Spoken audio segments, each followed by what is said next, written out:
but there is one player dominating the agenda at the moment. It's Alexander Isak, of course. Liverpool having that bid rejected yesterday, around £110 million. Will they come back with another offer? Isak not with the Newcastle squad in South Korea at the moment. He's been training on his own at his old club Real Sociedad in Spain, but is due back at the club on Monday. Will we have movement by then? Let's see what the guests make of this. Lots of stories to come to, but I want to focus on Isak for now, Clinton. I mean, Liverpool have already spent the best part of £300 million this summer. If they get Isak as well, Sky Bet, by the way, have him odds on to move before the deadline. Does he guarantee them another league title? I thought before they got Isak, they were guaranteed another league title. I think the signings they've done have been very, very, very good. I think we saw the job Arne Slot done last season. It was a fantastic job. But I think getting Isak, yeah, that tips them. They're favourites anyway, but even more so, you might as well give them the trophy like that. That's my opinion. It might not be everyone's opinion. It's not going to be everyone's in the Premier League and the teams that are fighting for it. But I think Isak, he's the real deal, Jules. He's got all the ability. It won't take him time because he's played in the Premier League for many seasons and delivered. He had an outstanding season last season for Newcastle. Newcastle would be devastated if they lost a player of that calibre. But for me, he's the real deal. He's the complete centre forward. He can do everything. I think he's one of the best around in the world. That's a great finish. You give the ball away.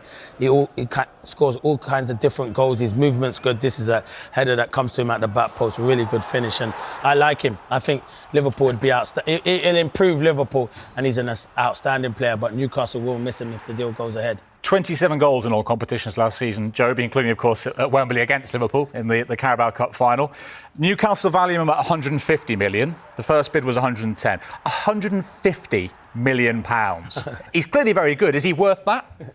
Oh, well, to Newcastle clearly is, Jules. I mean, you look at the importance with those goals, and probably without them, do they do what they did last year and get themselves into the Champions League? So they're in a really strong position, you know, in terms of the time he's got left on his contract, and, you know, he's as important to them as they say he is, and he's worth what they say he is because they're the ones with the power at the moment. So, listen, it's an awful lot of money, isn't it? £150 million, that would make him one of the most expensive players ever.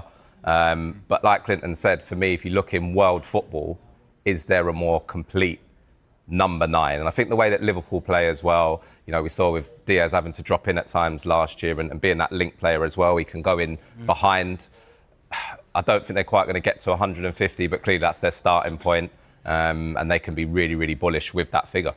Alexander Isak is expected to return to Newcastle on Saturday after spending time in Spain for a personal training camp, just a day after the club rejected a massive £100 million plus bid from Liverpool. The Swedish striker has been working out solo at Real Sociedad's facilities, his former club, as speculation around his future continues to grow. Newcastle remain firm on their stance, but Liverpool's pursuit has thrown a spotlight on Isak's situation, adding more fuel to an already intense transfer saga. Notably, Isak chose not to join Newcastle's PI season tour of Asia, citing a thigh injury and opting instead to rehabilitate in San Sebastian with his personal medical team. While the official explanation centers on recovery, fans and pundits are reading deeper into the situation, wondering if his absence signals a possible departure. With his return to Tyneside imminent, all eyes are now on whether Isak will reintegrate with the squad or if Liverpool's interest will trigger the next chapter in this unfolding drama.